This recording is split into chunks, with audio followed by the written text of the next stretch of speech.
নমস্কার বন্ধুরা, welcome back to my channel BRSM cooking blogs. আশা করি তোমরা সবাই ভালো আছো এবং সুস্থ আছো।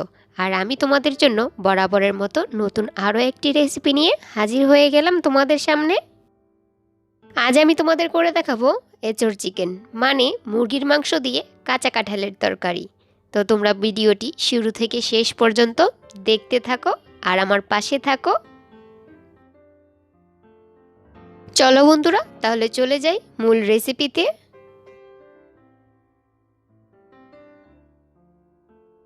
দেখো, আজকে আমি কাঁচা কাঁঠালের তরকারি বানানোর জন্য এখানে আমি একটা কাঁচা কাঁঠাল নিয়েছি। আর এই কাঁঠালটা কিন্তু একেবারে কচি নিয়েছি, তোমরা দেখতেই পাচ্ছ এর কাঁটাগুলো একেবারে ছোট ছোট। আর কাঁচা কাঁঠালের তরকারি খাওয়ার জন্য কিন্তু একেবারে কচি কাঁঠাল যেটা, সেটাই কিন্তু খেতে ভালো লাগে বেশি। এবার আমি কাঁঠালটাকে কেটে নিব।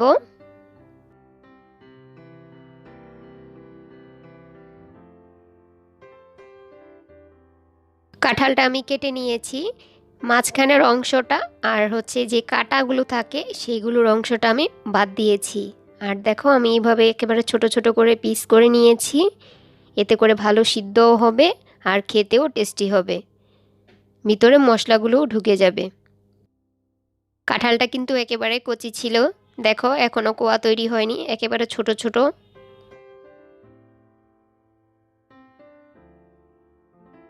এখানে আমি মুরগির মাংস নিয়েছি, আর মাংসগুলোকে রেগুলার কাট করে ভালো করে জল দিয়ে ধুয়ে নিয়েছি।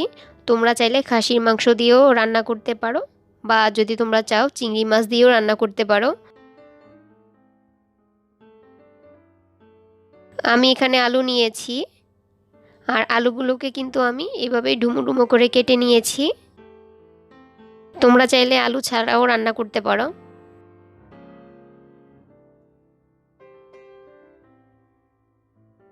প্রথমে আমি এঁচড়গুলোকে একটু সিদ্ধ করে নেব। এর জন্য আমি একটা কড়াইতে জল দিয়ে দিচ্ছি পরিমাণ মতো। এরপর এখানে দিয়ে দিচ্ছি হলুদের গুঁড়া,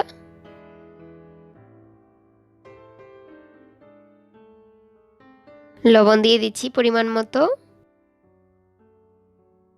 এবার এতে আমি কাঁঠালগুলো দিয়ে দিব। এঁচড়গুলোকে কিন্তু নুন আর হলুদ দিয়ে সিদ্ধ করে নেওয়াটা খুবই জরুরি। এতে করে কি হয়, কাঁঠালের যে কষটা থাকবে সেটা কিন্তু কেটে যাবে। এবার একটু নাড়িয়ে দিচ্ছি। এবার আমি একটা ঢাকনার সাহায্য ঢেকে এটাকে 10 থেকে 15 মিনিট রান্না করে নিব, মানে হাফ সিদ্ধ করে নামিয়ে নিব। বন্ধুরা, এঁচড়গুলো সিদ্ধ হতে হতে ততক্ষণ আমরা দেখে নেই আর কি কি উপকরণ নিয়েছি। এখানে আমি পেঁয়াজ কুচি নিয়েছি, পেঁয়াজ কুচিটা একটু বেশি করে নেওয়ার চেষ্টা করবে। পাকা টমেটো নিয়েছি, এভাবে লম্বা সাইজ করে কেটে নিয়েছি, তোমরা তোমাদের পছন্দের সাইজ অনুযায়ী কেটে নিবে। এখানে নিয়েছি আদা বাটা, রসুন বাটা, পেঁয়াজ বাটা, কাঁচা লঙ্কা চিড়ে নিয়েছি, জিরে গুঁড়া, ধনিয়া গুঁড়া, হলুদ গুঁড়া, আর নিয়েছি লঙ্কা গুঁড়া। এদিকে দেখে নিব এঁচড়টা সিদ্ধ হয়েছে কিনা। এবার আমি ঢাকনাটা খুলে নিচ্ছি। এবার এগুলো একটু নেড়ে দেখে নিব যে সিদ্ধ হয়েছে কিনা। এবার এগুলোকে আমি নামিয়ে জলটা ঝরিয়ে নিব। এবার আমি একটু এঁচড়গুলোকে ভেজে নিব। তার জন্য ফ্রাইং প্যানে আমি তেল দিয়ে দিচ্ছি, সাদা তেল ইউজ করছি, তোমরা যদি চাও এখানে সর্ষের তেল ব্যবহার করতে পারো। এবার এতে সিদ্ধ করা এঁচড়গুলো দিয়ে দিব। এঁচড়গুলো যেহেতু সিদ্ধ করা, তাই আমি এগুলো বেশি ভাজবো না। একটু নেড়ে চেড়ে কালারটা পরিবর্তন হয়ে আসলে আমি এঁচড়গুলো নামিয়ে নিব। দেখো, এঁচড়গুলো ভাজা হয়ে গেছে, কারণ কালারটা পুরোপুরি চেঞ্জ হয়ে আসছে। এবার আমি এগুলোকে নামিয়ে নিব। এঁচোড় চিকেন বানানোর জন্য দেখো আমি এখানে কড়াইতে পরিমাণ মতো তেল দিয়ে তেজপাতা দিয়ে দিয়েছি, দিয়ে দিচ্ছি দুটো শুকনো লঙ্কা, আর দিয়ে দিচ্ছি গোটা এলাচ আর গোটা দারুচিনি। এবার আমি এগুলোকে একটু কালার হয়ে আসা পর্যন্ত অপেক্ষা করে ভালো করে ভেজে নিব। দেখো সুন্দর একটা কালার চলে আসছে আর সুন্দর একটা ফ্লেভারও চলে আসবে। দিয়ে দিচ্ছি গোটা জিরে। এবার আমি এখানে পেঁয়াজ কুচি দিয়ে দিব, একটু নেড়ে চেড়ে নিচ্ছি। পেঁয়াজগুলো কিন্তু এখানে আমি কড়া করে ভাজবো না। এবার এখানে আমি কেটে রাখা টমেটোগুলো দিয়ে দিচ্ছি,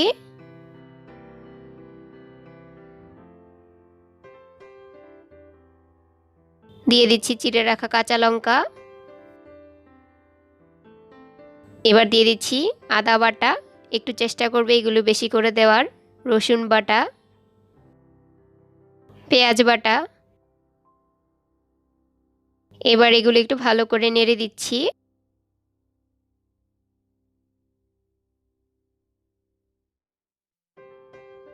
এবার এখন দিয়ে দিচ্ছি হলুদ গুঁড়ো,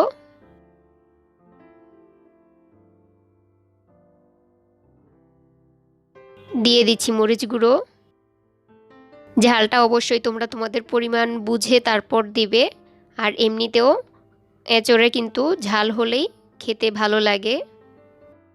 দিয়ে দিয়েছি জিরের গুঁড়ো, ধনিয়ার গুঁড়ো, লবণটাও দিয়ে দিয়েছি। এবার দেখো, এবার এগুলোকে আমি একটু ভালো করে কষিয়ে নিব। আমি আরও একটু লাল মরিচের গুঁড়ো দিয়ে দিলাম, কারণ আমার কাছে মনে হয়েছে ঝালটা একটু কম হবে। মশলাগুলোকে একটু ভালো করে কষানোর জন্য আমি জল দিয়ে দিচ্ছি। এতে করে কিন্তু মশলাগুলো খুব সুন্দর করে কষানো হবে আর সবগুলো একসাথে মিশেও যাবে। দেখো কি সুন্দর একটা গ্রেভি টাইপ হয়েছে। এবার আমি এগুলোকে 5 মিনিট সময় নিয়ে ভালো করে একটু কষিয়ে নিব, কারণ মশলাগুলো যদি ভালো করে কষানো হয় তাহলে কিন্তু তরকারিটার স্বাদটাও কিন্তু দ্বিগুণ বেড়ে যাবে। 5 মিনিট সময় নিয়ে আমি মশলাগুলো কষিয়ে নিয়েছি। এবার এখানে আমি দিয়ে দিচ্ছি মাংসগুলো, আর দিয়ে দিচ্ছি কেটে রাখা আলু। আলুগুলো কিন্তু আমি একদমই এখানে ভেজে নেইনি, এই জন্য মাংসের সাথেই দিয়ে দিলাম, একেবারে কষিয়ে নিব বলে। এবার ভালো করে সব নেড়ে দিব একবার, যাতে আলু আর মাংসগুলো মশলার সাথে ভালো করে মিশে যায়। আমি 10 মিনিটের মতো সময় নিয়ে ভালো করে এই মাংস আর আলুগুলোকে কষিয়ে নিব, কারণ এগুলো যত ভালো করে কষানো হবে তরকারিটা কিন্তু ততটাই টেস্ট হবে।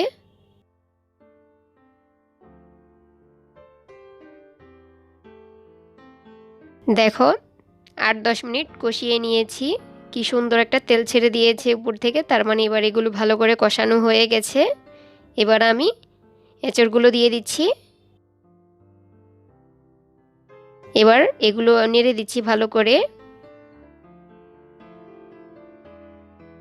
এখন এগুলো আমি আরও 5 মিনিট ভালো করে কষিয়ে নিব।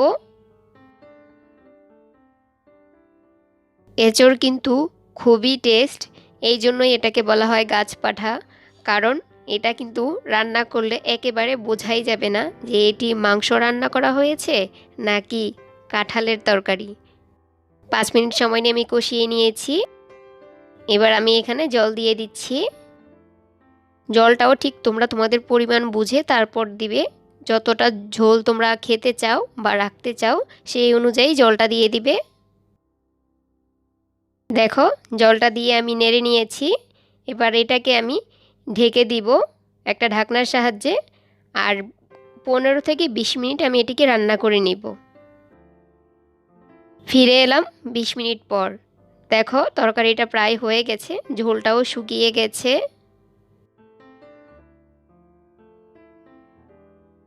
আমি একটু চেক করে নিব সিদ্ধ হয়েছে কিনা। এই পর্যায়ে এসে কিন্তু তোমরা সব কিছু একেবারে ভালো করে দেখে নিবে, লবণ বা অন্যান্য সব কিছু ঠিকঠাক আছে কি না। এবার আমি বেটে রাখা গরম মশলাটা দিয়ে দিচ্ছি। এবার আমি এগুলোকে আরও একটু ভালো করে নেড়ে দিচ্ছি।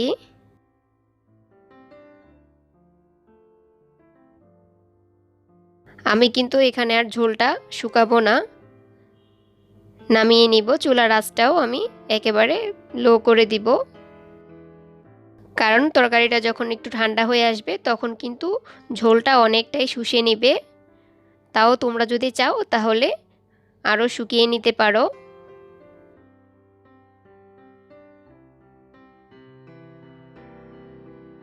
এবার আমি তোমাদের আরও কাছ থেকে দেখিয়ে দিচ্ছি একটু। দেখো তরকারিটা কি সুন্দর হয়েছে। বন্ধুরা, এখানে কিন্তু তরকারিতে কালার আনার জন্য বা আলাদা কোনো স্বাদ আনার জন্য কিন্তু আমি অন্য কোনো উপকরণ ব্যবহার করিনি। যা যা উপকরণ ব্যবহার করেছি সবগুলো তোমরা তোমাদের ঘরেই পাবে। একদম ঘরোয়া উপকরণে এঁচোড় চিকেন রান্না করেছি। তো আমি এবার এটাকে নামিয়ে পরিবেশন করে নিব। তো বন্ধুরা, আমি পরিবেশন করে নিয়েছি। তৈরি হয়ে গেল আমার আজকের রেসিপি এঁচোড় চিকেন বা কাঁচা কাঁঠালের তরকারি, বলতে পারো গাছ পাঠা। তোমরা দেখো কি সুন্দর একটা কালার আসছে, দেখেই কিন্তু খেতে ইচ্ছে করছে। তো তার জন্য অবশ্যই রান্না করতে হবে। তোমরা অবশ্যই বাসায় এটিকে একবার ট্রাই করে দেখো। এটি কিন্তু গরম ভাতের সাথে খেতে দিলে একেবারে জাস্ট জমে যাবে। তোমরাও কিন্তু একবার ট্রাই করে দেখতে পারো। আর আমার আজকের ভিডিওটি তোমাদের কাছে কেমন লেগেছে? যদি ভালো লেগে থাকে তাহলে প্লিজ লাইক কমেন্ট শেয়ার করে দিও বেশি বেশি করে। আর আমার চ্যানেলটিকে যদি এখনও পর্যন্ত সাবস্ক্রাইব না করে থাকো প্লিজ সাবস্ক্রাইব করে পাশে থাকা বেল আইকনটি বাজিয়ে দিও, যাতে আমার পরবর্তী ভিডিওর নোটিফিকেশন সবার আগে তোমার কাছে পৌঁছে যায়। আজ এই পর্যন্তই। তোমরা সবাই ভালো থেকো, সুস্থ থেকো। দেখা হবে অন্য কোনো দিন অন্য কোনো নতুন রেসিপি নিয়ে। নমস্কার।